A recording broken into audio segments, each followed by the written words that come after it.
Yes, it's your boy, Real Estate Investor Sav. We are in East Windsor in our ADU and DADU project. So here we have it, guys.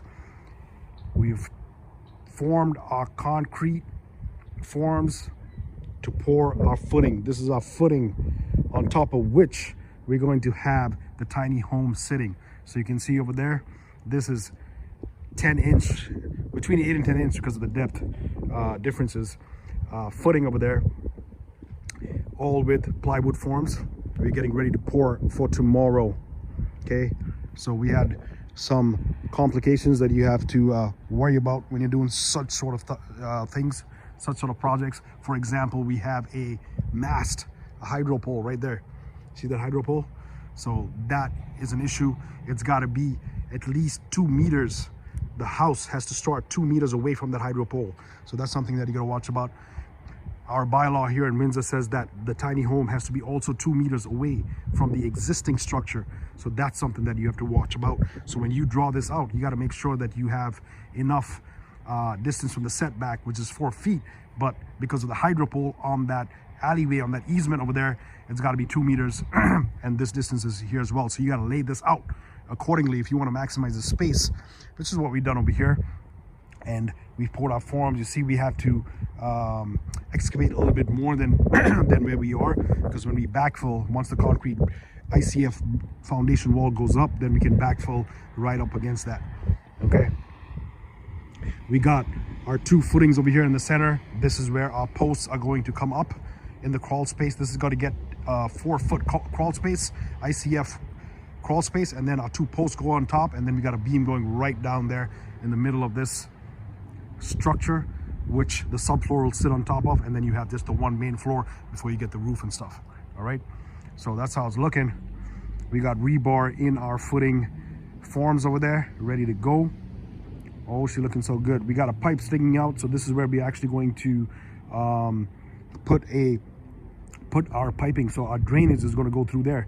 So when we pour concrete, we have a tunnel there through that footing. So we're going to have drainage going in there and water lines coming into this unit from the main unit. So as you know, we've already trenched this thing up on this side in order to waterproof, which we've done there. You can see that. That's a trench all along the side. Fixed that foundation wall that was cracked and bowing in, pushed it back, waterproofed it. And now we were waiting for the gas line, because we're actually moving the gas meters from the front of the house to the back of the house. That's around that way is where the furnace room is. So we want the gas meters close to that. Those will be 3 gas meters servicing this unit down here, this unit up here, and that unit over there. So all 3 different meters, all split, but we'll take the water lines and the drainage, the sewer from this building, which is a lower basement. As you know, sewer is underground. This is 4 foot over here. We're going to come out through this little pipe over here, and then all the way down into this side of the wall, and then we're going down into the sewer of the main house, or the main line there.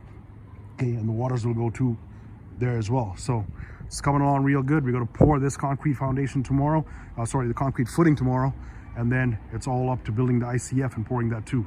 Follow the story, you know it is. Real Estate Investor Sav. We're doing big things here in Windsor. It's not about 1 ADU, it's about 2 ADUs plus your main house. You got to get 3 units on any single family home these days to make it cash flow. The numbers will work so great. Hit me up, DM me if you want to know about those numbers, because if you find something like this in GTA, kudos to you, man. Because right now we'll be here. At the end of this, let me give you a quick rundown. At the end of this project, okay, this house is going to refi for something like $800,000. Okay. I'm not going to say what the owner paid for it, because I don't know, to be honest, but in this area, I know a refi of this level, of this magnitude, of this kind of house with 2 ADUs plus the main house, 3 units, is going to refi for something like $800,000. Once he rents it out and tenants it, he's going to have a positive cash flow about $1,000 a month. $1,000 a month after refining, getting most of his money out, what he's putting into this construction, and then still cash flowing about $1,000 a month. That's how we do here in Windsor. DM me, call me, email me, and we get one of these projects just for you. Okay? All right.